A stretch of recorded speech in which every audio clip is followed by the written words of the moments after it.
জীবনে এমন কিছু কাজ রয়েছে যা আমাদের কখনোই করা উচিত নয়, যেমন আশা করা। যদি আপনি আশা করেন আর আপনার আশা পূর্ণ না হয়, আপনি খুবই কষ্ট পাবেন। এবার আপনি যদি প্রতীক্ষা করেন, করতেই থাকেন, আর সেই ব্যক্তি যদি না আসে, তাহলেও খুব কষ্ট পাবেন। আর হলো তুলনা। আপনি যদি তুলনা করতে যান, তাহলে এটাই ভাববেন যে হয় আমি বা অন্য কোনো ব্যক্তি, এই দুজনের মধ্যে কোনো এক ব্যক্তি নিকৃষ্ট। আর এই ভাবনাটাই হলো অনুচিত।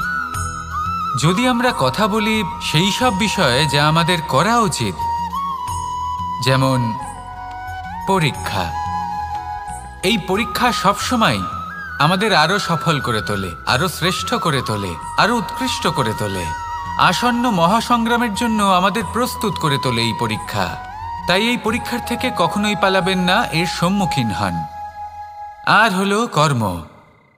কর্ম করা কখনোই বন্ধ করবেন না। তুলনা করার বদলে কর্ম করুন, প্রতীক্ষা করার বদলে কর্ম করুন, আর আশা করার বদলে কর্মই করুন। জীবন সফল হয়ে যাবে। দেখুন, সবার শেষে সত্যি বলতে এই কর্ম আর এই পরীক্ষা, এই দুই আমাদের জীবনকে সুখী করে তুলতে পারে। আসুন আর আমার সাথে ভালোবেসে বলুন, রাধা রাধা। মানুষ তার জীবনে শিক্ষা এবং প্রেম, এই দুই লাভ করে তার মাতা, পিতা এবং গুরুর কাছ থেকে। কিন্তু মানুষ সবথেকে বেশি ভালোবাসে নিজের মাতাকে, কারণ মাতা খুব নির্মল চিত্তে ভালোবাসে, শান্ত মনে আমাদের অন্তরে শক্তির সঞ্চার করে থাকেন, আমাদের উৎসাহ দেন, বলশালী করে তোলেন। ব্যাপারটা কিন্তু এমন নয় যে আমরা নিজেদের বাবা বা গুরুকে ভালোবাসি না, তাদেরকেও আমরা অত্যন্ত ভালোবাসি, শুধু ওনাদের কঠোর ব্যবহার দেখলে আমরা একটু ভয় পেয়ে যাই। এবার ওনাদের এই কঠোর ব্যবহার আমাদের ভালো না লাগলেও অত্যন্ত আবশ্যক, কারণ মাতার থেকে আমরা যে শক্তি লাভ করি তা যেন নিয়ন্ত্রণ হারিয়ে বিধ্বংসী না হয়ে ওঠে, আমরা যেন কোনো কুপথে না চলে যাই, আমরা কখনো যেন দোষ না করে ফেলি। শুধু সেই জন্য পিতা এবং গুরু একটু কঠোর হয়ে ওঠেন, এবং ওনাদের এই কঠোর আচরণ ভবিষ্যতে গিয়ে আমরা অবশ্যই বুঝতে পারি। জীবনে কিছু বছর আমরা এগিয়ে যাই আর তারপর আমরা বুঝতে পারি যে বাবা এবং গুরু আমাদের যথেষ্ট ভালোবাসতেন, কিন্তু ওনাদের ভালোবাসার বহিঃপ্রকাশ আলাদা। প্রয়োজনীয় হলো এটা দেখার, এটা বোঝার যে শুরু থেকে আমাদের প্রতি ওনাদের আচরণ কেমন ছিল। ওনাদের কঠোর হওয়ার পেছনে ওনাদের ভালোবাসাটা বোঝার চেষ্টা করুন, ওনাদের চিন্তাটা বোঝার চেষ্টা করুন, ওনাদের পথপ্রদর্শনের আড়ালে আপনার ভবিষ্যতের জন্য যে পরিকল্পনা ওনারা করেছেন সেটা বোঝার চেষ্টা করুন। তখন আপনারা বুঝতে পারবেন ওনাদের ভালোবাসাকে। আপনার মনের মধ্যে আপনা থেকেই ওনাদের প্রতি সম্মান জেগে উঠবে। নিজের পিতা এবং নিজের গুরু, এই দুজনের প্রতি কৃতজ্ঞতা প্রকাশ করুন আর আমার সাথে ভালোবেসে বলুন, রাধা রাধা। আমি অনেক সংখ্যক মানুষকে দেখেছি, তাদের কাছে অত্যাধিক জ্ঞান আছে, শিল্প আছে, ধন আছে, কীর্তি আছে, কিন্তু তারা এই সব কিছু নিজেদের কাছেই রাখেন, এই সমাজে বিতরণ করেন না। কারণ হলো ভয়। ওনাদের মনে হয় যে যদি আমি এই সব কিছু সমাজে বিতরণ করি, তাহলে সমাজ আমার শিল্প হোক, ধন হোক, জ্ঞান হোক, কীর্তি হোক, সব কিছু চুরি করে নিয়ে যাবে, আর তার বদলে আমি কিছুই পাবো না। এটা কিন্তু সত্য নয়। সত্য হলো এটাই যে যদি আপনি নিজেকে এই সংসারের প্রতি সমর্পিত করেন, তাহলে এই সংসার আপনার প্রতিও সমর্পিত থাকবে। আপনি শুধু ধন, জ্ঞান, কীর্তি, সম্মান পাবেন তাই নয়, বরং এই সমাজ আপনাকে নিজের চোখে হারাবে, মনের মধ্যে স্থান দেবে। তাই এই ভয় ত্যাগ করে দেখুন কিভাবে এই সমাজ আপনাকে প্রেম সমর্পণ করে। আসুন আমার সাথে ভালোবেসে বলুন, রাধা রাধা। জীবন কিসের উপর নির্ভরশীল? ধনের ওপর, বৈভবের ওপর, নিঃশ্বাসের ওপর? না, এই জীবন নির্ভরশীল বিশ্বাসের ওপর। বিশ্বাস নিজের ওপর, বিশ্বাস আমাদের আপনজনের ওপর। কিন্তু যখন এই বিশ্বাস ভেঙে যায়, তখন মানুষের মনও ভেঙে যায়, আর তারপর সে অন্য কিছু করতেই পারে না। তখন কি করা যেতে পারে? তিনটে কাজ আছে যা আপনি করতে পারেন। প্রথম, ভালোবাসা। যাকে আপনি ভালোবাসেন, যারা আপনাকে ভালোবাসে, ভুল যারই হোক না কেন, তার কাছে ক্ষমা চাইতে কখনোই সংকোচ বোধ করবেন না। দ্বিতীয় হলো বিশ্বাস। যারা আপনাকে ভালোবাসেন, আপনাকে বিশ্বাস করেন, তাদের বিশ্বাস কখনো ভাঙবেন না। তৃতীয় হলো আশা। যারা আপনাকে ভালোবাসেন, আপনাকে বিশ্বাস করেন, তাদের আশা আপনার সাথে জড়িত। তাদের থেকে কখনো কিচ্ছু লুকোবেন না। এই তিনটে কাজ করুন আর এই জীবন সুপ্রসন্ন হয়ে বলবে। কারণটা কি? কারণ কি এটা যে প্রদীপের প্রকাশমান হওয়ার ক্ষমতা সমাপ্ত হয়েছে? না। এই যে আগুন আমরা দেখতে পাচ্ছি, এই আগুনের জন্য যে শক্তির প্রয়োজন হয় তা আসে এই তেল থেকে। যদি এই তেল সমাপ্ত হয়ে যায়, তাহলে এই প্রকাশ তাও সমাপ্ত হয়ে যায়। আর আমাদের জীবনে এই তেল হলো আমাদের কর্ম, আর এই আগুন আর এর দ্বারা উৎপন্ন হওয়া প্রকাশ আমাদের ভাগ্য। যত আমাদের কর্ম ক্ষীণ হতে থাকবে, আমাদের ভাগ্য সৌভাগ্য কোথাও না কোথাও লুপ্ত হয়ে যাবে। যে উজ্জ্বল ভবিষ্যৎ আমরা চাইছি তা কখনো লাভ করতে পারবো না যদি কর্ম না করি। ঠিক যেমন তেল ছাড়া অগ্নি উৎপন্ন হয় না, তেমনি কর্ম ছাড়া সৌভাগ্য হয় না। আর যেমন কর্ম তেমন ভাগ্য। তাই সবসময় কর্ম করতে থাকুন, কর্ম করা থামাবেন না। আর আমার সাথে ভালোবেসে বলুন, রাধা রাধা। জীবনে তিনটি বিষয় আছে, তিনটি বস্তু আছে, তারা যেন আপনাকে কখনো বশে না করে নিতে পারে। প্রথম হলো ধন। ধন যতক্ষণ আপনি ব্যবহার করতে থাকেন, যতক্ষণ তা আপনার কাজে আসছে, ততক্ষণ ঠিক আছে, এই ধন আপনার কাছে অমৃত। কিন্তু যখন এই ধন আপনাকে ব্যবহার করতে শুরু করে, বুঝে যাবেন যে আপনার পতনের সময় শুরু হয়েছে। দ্বিতীয় বিষয়, ফেলে আসা অতীত। যাই করুন, আপনি অতীত পাল্টাতে পারবেন না, আর এই সত্যিটা আপনিও জানেন। কিন্তু তাও এর বশবর্তী আমরা হয়ে পড়ি। আর যখন তাই হয়, তখন এই সংসারে আমরা যেখানেই যাই না কেন, যত বড়ই সুখ লাভ করি না কেন, সেই সব আমাদের কাছে তিক্ত বলে মনে হয়। তৃতীয় বিষয়, আপনার আশেপাশের মানুষ ভিন্ন ভিন্ন ধরনের মানুষ হয়, যাদের চিন্তা ভাবনা এবং দৃষ্টিভঙ্গি ভিন্ন ভিন্ন প্রকারের। যদি এদের বশবর্তী আপনি হয়ে পড়েন, তাহলে কেউ বলবে এটা করো, এটা ভালো। কেউ বলবে এটা করো না, ওটা করো, ওটা ভালো কাজ। কেউ বলবে এই দুটোই করো না, অন্য কিছু করো। এই কথাগুলিতে আপনি এতটাই জড়িয়ে পড়বেন যে আপনি লক্ষ্যভ্রষ্ট হয়ে পড়বেন। তাই এই তিন বিষয় থেকে সাবধানে থাকবেন। যদি কোনো কিছু বশ করতে হয়, তাহলে আপনাকে বশ করতে হবে আপনার আজকে, নিজের বর্তমানকে। এটা খুব প্রয়োজনীয়। এটা ভাববেন যে এই সময়ের সদ্ব্যবহার আমি কিভাবে করব, সময়কে শাসন কিভাবে করব, ওই কর্ম কিভাবে করব যাতে ভবিষ্যতে কখনো আমার আফসোস না হয়, বরং এই সংসার আমাকে নিয়ে গর্ব করবে, সেই কর্ম করুন। আর যখন আপনি এটা শিখে নেবেন, তখন আপনি নিজেই নিজেকে প্রকৃত অর্থে ভাগ্যশালী করে তুলবেন। আসুন আমার সাথে ভালোবেসে বলুন, রাধা রাধা। অনেক সময় আমরা কারোর নীরবতাকে তার দুর্বলতা ভেবে বসি।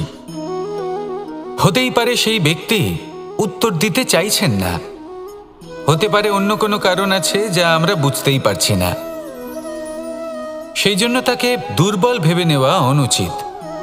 দেখতে গেলে এই বিশাল সমুদ্র এও কিন্তু নীরব, শান্ত হয়।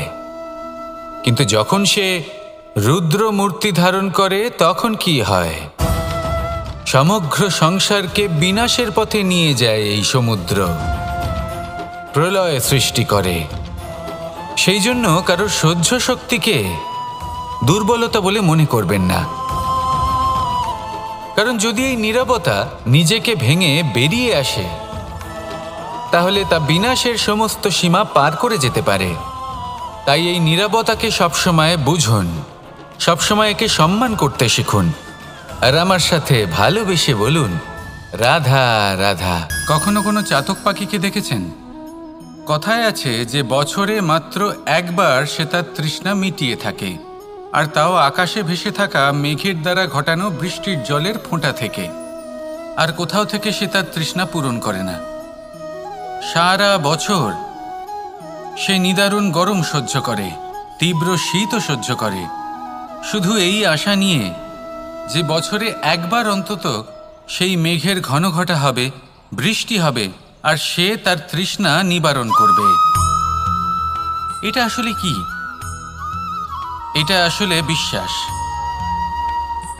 সেই বিশ্বাস যে বছরে একবার সেই মেঘ আসবে তৃষ্ণা নিবারণ করতে। যেমন দেখুন, একটা সূর্যমুখী ফুল সারা রাত অন্ধকারের সাথে যুদ্ধ করে, কারণ তার বিশ্বাস যে ভোরবেলায় সূর্য তাকে অবশ্যই দর্শন দেবেন।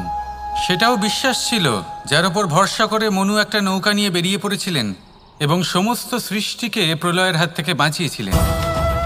সেটাও ছিল ভালোবাসার প্রতি বিশ্বাস, যার ওপর ভরসা করে বানর এবং ভাল্লুক সেনা নিয়ে শ্রীরাম আক্রমণ করেছিলেন সমস্ত বরদানপ্রাপ্ত অসুরগণ এবং রাক্ষসগণের লঙ্কায় এবং জয় লাভ করেছিলেন।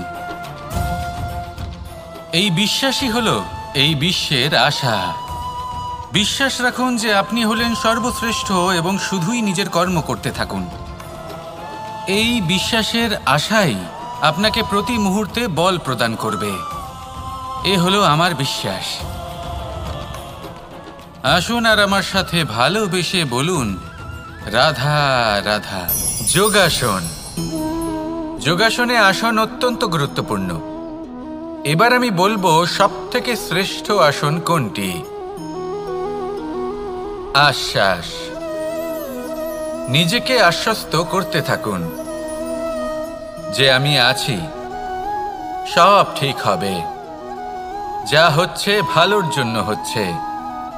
এই আশ্বাস আপনাকে জীবনে এমন ধন্যাত্মক বিশ্বাস দেবে যে আপনি বড় বড় সমস্যার সমাধান করতে পারবেন। এবার যদি কথা বলি সবথেকে কঠিন সময়ের, তাহলে সেটা হলো বিচ্ছেদের, যা মা সীতাকে সহ্য করতে হয়েছে শ্রীরামের জন্য, রাধা কৃষ্ণকেও সহ্য করতে হয়েছে। যে ব্যক্তি বিচ্ছেদের সময় সঠিক পথে চলে এসেছে সে জীবনে অনেক শ্রেষ্ঠ স্থানে অবশ্যই পৌঁছতে পারবে। এবার যদি কথা বলি সবথেকে জরুরি এবং গুরুত্বপূর্ণ সময়ের, তাহলে সেটা হলো সংযোগ। সকলকে সাহায্য করতে থাকুন। আপনি অন্যদের সাহায্য করে তাদের যত আনন্দ দিতে পারবেন ততটাই আনন্দ আপনারও জীবনে অবশ্যই আসবে। আসুন আর আমার সাথে ভালোবেসে বলুন, রাধা রাধা। সংসারে সকলে উঁচুতে উঠতে চায়, কেউ নত হতে চায় না। সবাই এটা মনে করে যে নত হওয়ার অর্থ হলো তাদের আত্মসম্মান এবং অহংবোধের বিরুদ্ধাচরণ করা। তাদের মনে হয় যে যদি আমরা নত হই সংসার আমাদের দুর্বল মনে করবে, তাদের শৌর্য এবং তাদের ব্যক্তিত্বের অপমান হবে। কিন্তু এটা কি সত্যি? প্রত্যেকবার নত হওয়ার অর্থ কি সম্মানহানি হওয়া? কখনোই নয়। আপনি নিজের জীবনকেই দেখে নিন। আপনার কোনো অমূল্য জিনিস যদি নিচে পড়ে যায় তাহলে তাকে কিভাবে তোলেন? সেই বস্তুকে তোলার জন্য আপনাকে নত হতেই হবে। আপনি বড়দের আশীর্বাদ কিভাবে লাভ করেন? আপনি নত হয়ে তবেই তাদের আশীর্বাদ লাভ করতে পারেন, তাই না? ভেবে দেখুন, আপনি একটা পথে হাঁটছেন, আপনি দেখতে চাইছেন যে আপনি সঠিক পথে হাঁটছেন কিনা, পায়ের নিচে কাঁটা পড়ে আছে কিনা। কিভাবে দেখবেন?